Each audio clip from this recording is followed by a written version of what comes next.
Hello everyone, welcome to Honey Hum kitchen.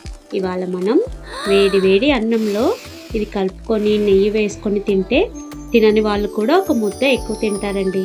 ఆ recipe ఏంటో ఇవాళ చూసేద్దామా? Hey everyone! I need your support.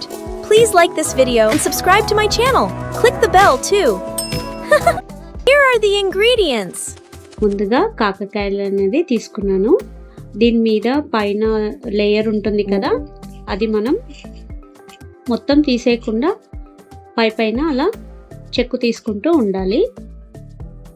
So ఇప్పుడు దీన్ని బాగా క్లీన్ చేసుకొని రౌండ్ కట్ చేసుకోవాలి. మనం చూసారా, ఈ సైజులో కట్ చేసుకోవాలి. ఇప్పుడు దీంట్లో ఇంకొక బౌల్లోకి వేసుకొని ఇందులో పసుపు, కొద్దిగా గడ్డ ఉప్పు వేసుకొని బాగా కలుపుకోవాలి. దీన్ని ఒక పావు గంట పక్కన పెట్టుకోవాలి. సో ఇంకొక ప్యాన్ తీసుకొని స్టవ్ వెలిగించి పల్లీలు, నువ్వులు వేసి బాగా లో ఫ్లేమ్లో ఫ్రై చేసుకోవాలి. దీంట్లో ఎండు కొబ్బరి, ఇక్కడ పౌడర్ అయినా యూస్ చేసుకోవచ్చు. తర్వాత ఎండుమిర్చి కూడా యాడ్ చేసి లో ఫ్లేమ్లో బాగా ఫ్రై చేసుకోవాలి.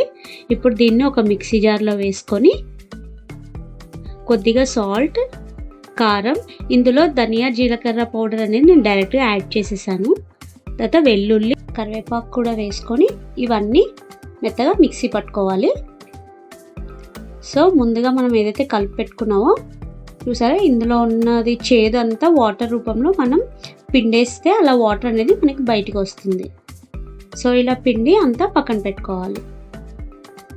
సో ఇందులో మళ్ళీ ఒక బౌల్ తీసుకొని అందులో ఆయిల్ వేడి చేసుకున్న తర్వాత ఈ కాకరకాయ ముక్కల్ని వేసి బాగా డీప్ ఫ్రై చేయాలి మనం. సరే, ఇలా ఫ్రై చేసుకున్న తర్వాత ముందుగా ఏదైతే పౌడర్ ఉందో అది ఇందులో వేసుకొని బాగా మిక్స్ చేసుకోవాలి మనం.